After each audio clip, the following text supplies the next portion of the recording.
Hey, good morning. Magandang umaga.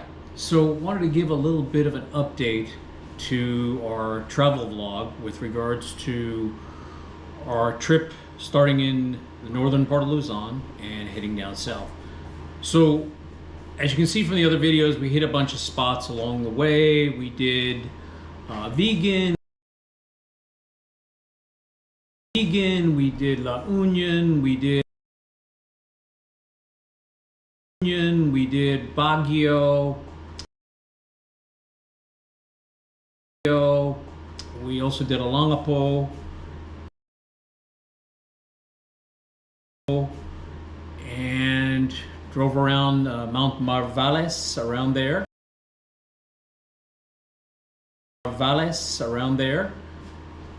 And as we did that, we stopped at different developments, plots of land, and just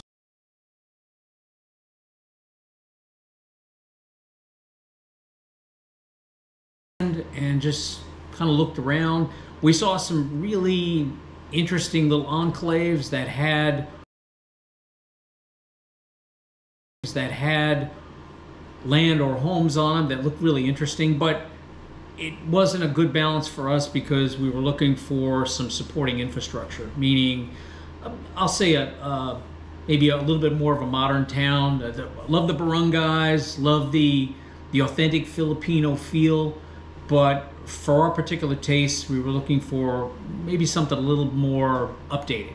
So, not to mention wider streets, because a lot of streets in the smaller towns in the Philippines are still these little two-way streets, and with the merchants or trikes or jeepneys or what have you parked along the side of the road, so it's a little bit tight to navigate.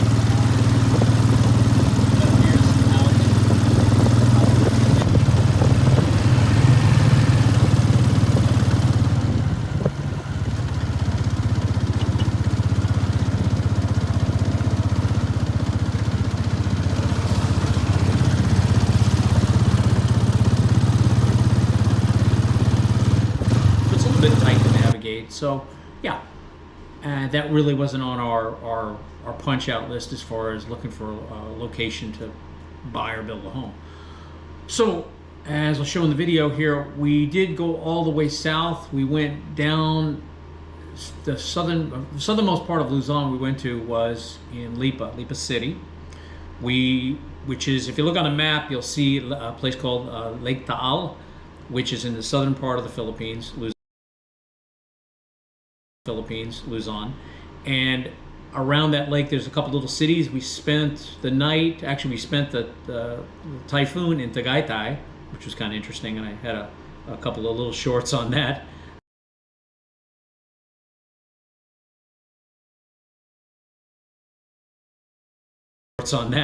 Missing out on the landslides, but happy to say that everything was fine. I mean, a lot of devastation, but thankfully not too much destruction, and we were fine, of course. We went to visit some friends, YouTubers, over in Lipa City. We spent the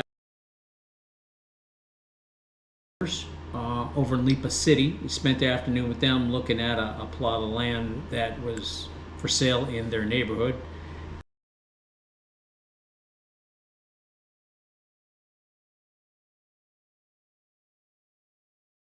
So this is a lot. It is 777 square meters, defined by the offset here, and then it doesn't cover the full length of the adjacent property's backyard. There's probably about 6 meters in, and then cuts down. So I'm guessing it ends somewhere around that buko tree right there. So not bad, not bad. One second. So we got lengthwise as 47.5, I think they said 47.5 meters on the long side here, the rectangle, and on the base side it was 20. I think it's 20, right? About 20 meters, right, along the base side, along James's back wall. In their neighborhood, and happy to say that somebody bought that plot of land. We looked at it. It was a beautiful plot of land. The development they were in, a place called Tierra Maria, was fantastic. And I love the mixture of expats and Filipinos in there. It's a really nice, tight neighborhood. But the city of Lipa, it's an older city, a beautiful city, a lot going for it, but it didn't have maybe the kind of, again, modern infrastructure we were looking for. So that being said, spent a great day there in Lipa, and spent the night there, actually about a day and a half, really just looking around, and then started heading back north towards Manila. So we're in the southern Luzon, and started heading north. My wife had heard of a place called Santa Rosa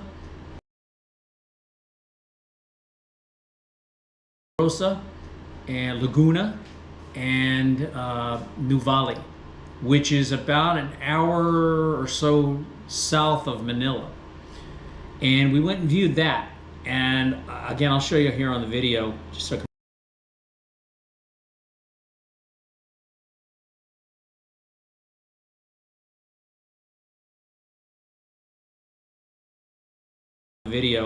can remind myself later on. It was beautiful. I mean, it had sort of a BGC planned community style where the roads were very wide. Even my wife would feel comfortable driving.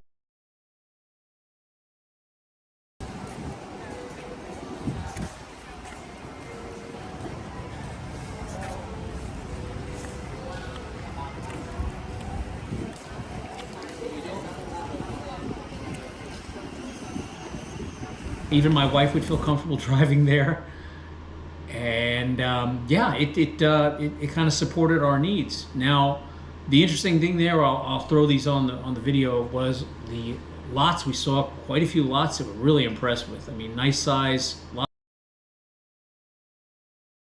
All right, so this was the first development, Trava, with the 500-600 square meter lots.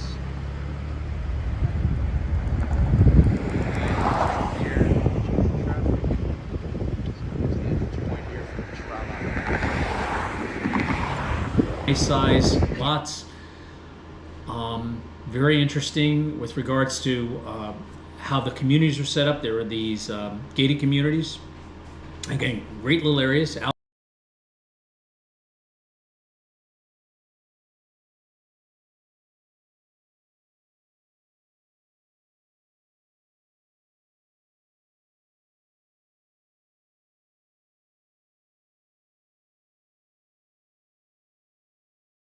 Great little areas outside of the center town, and good roads to support all this stuff too. And they have new hospitals, they had 2 new hospitals there, and plenty of shopping malls and places you need to go to actually build a home.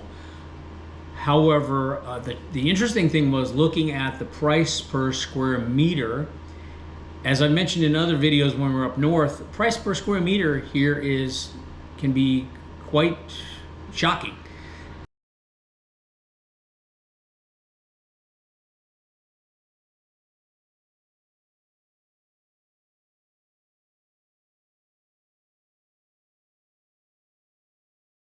So while touring this Trava gated community development, we stumbled through the model home here, and the agent brought us through and gave us a nice tour of the place, but we were really taken aback by the price of the house and the lot, which was well over $1 million US.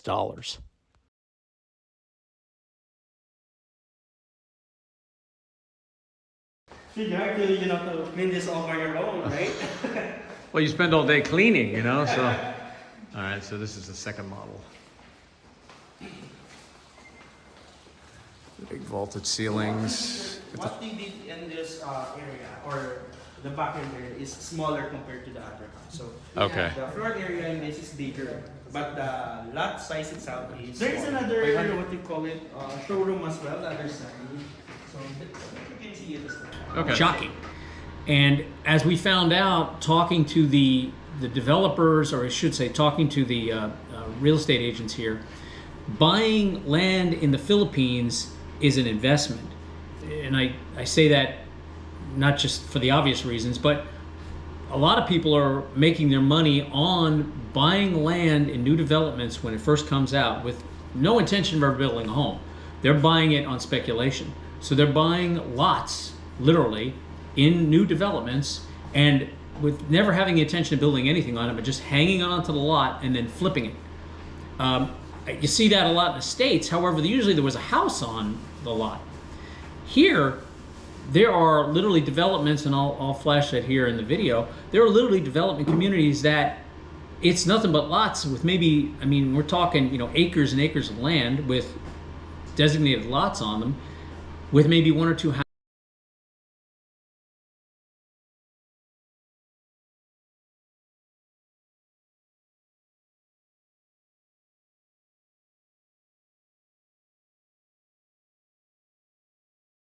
With maybe one or two houses, and they've been around for 5, maybe 10 years, and nobody's really built anything because the folks who bought the land never intended to build on it. They just held on to the land so it would increase in value. And that's been the case. So quite a few middle-class Filipinos, and I'll say the little more well-heeled, are making decent money on the markup of hanging on to their land and then reselling it.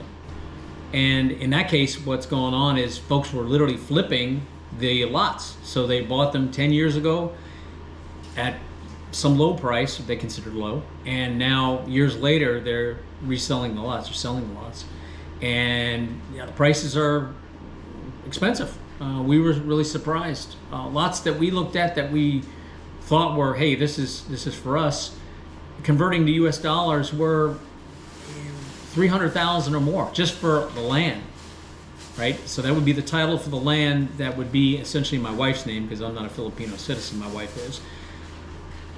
300,000 for just the lot. Now these are, lots that folks in the States would understand why you bought them, because they're really nice lots, decent size. You can put a good size home on them. But 300K, and then you're looking at another maybe 200,000 in building a nice house or thereabouts. But still, you're closing in on $500,000 US dollars. So not trivial at all. But it's something we're gonna have to investigate. I was, like I said, I was a little shocked. I thought I could get away with 300,000 US dollars. I forget how many pesos that is. 20 million pesos, I believe. I thought we could get away with getting a house and a lot for that money. It looks like, again, if you want a decent sized lot in what we consider to be a nice community, 300K is not uncommon, so, or more. So we're evaluating that now, but that's kind of where we're at, looking at our current situation.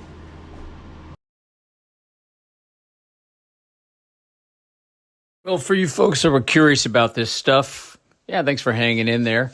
It was, like we said, a little bit of a surprise to us when we tried to find a community that was essentially had all the things that we were looking for personally. Not to say that anybody else wanted these particular things, but this is the kind of communities we were looking at, and we're paying basically US dollar prices. So yeah, we'll be thinking about that for a bit. So anyway, we hope you enjoyed the video, and I wish you all a great mabuhay, and be sure to like and subscribe.